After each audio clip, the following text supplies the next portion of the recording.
tuopos arba topoliai, tai tipiniai Lietuvos parkų medžiai nuo 18 amžiaus. Lietuvoje jau auginta ir tebėra augančių apie keliasdešimt įvairių rūšių.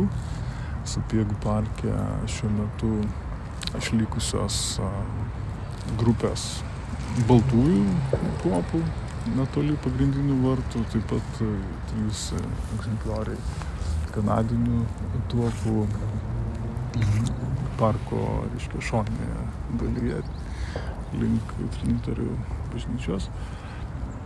Tai baltosios tuopos pasižymė sidabrišką laja, dėl plaukelių ant jų lapų. Ir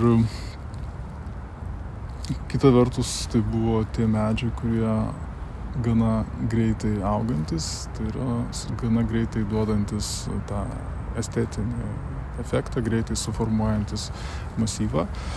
Na ir dar vienas dalykas, tai yra tie medžiai, kurių lapija turi išskirtinį,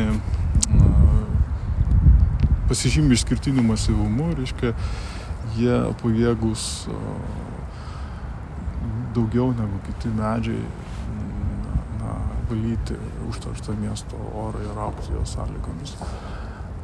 Šios tuopos Sapiegų parke jos nėra labai senos palyginus, šiaip tuopos gali gyventi ir kiekviena rūšis skirtingai, reiškia, kai kurios 150, kitos 300 ir daugiau metų.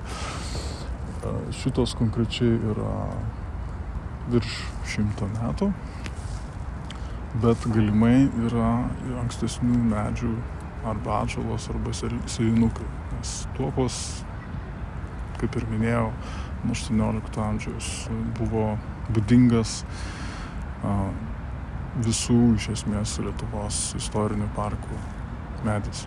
Sapiegų parke šiuo metu neišlikusios, bet anksčiau labai ryškiai dominavo juodosios tuopos, taip pat įspūdingas 19-18 amžiaus parkų medis,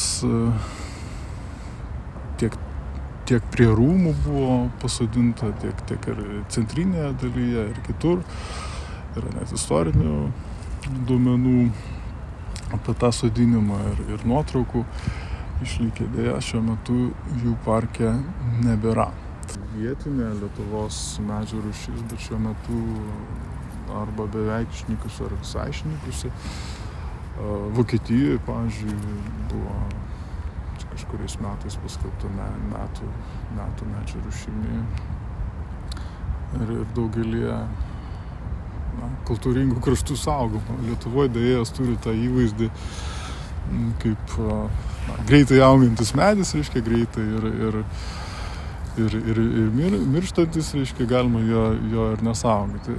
Dar vienas dalykas, kad jų mediena nėra, sakykime, ūkinių požiūrių vertinga ir tai irgi lemia jų, kaip sakant, požiūrį į juos, kadangi pas mus deja medžiai dažnai vertinami pagal jų medienos vertę.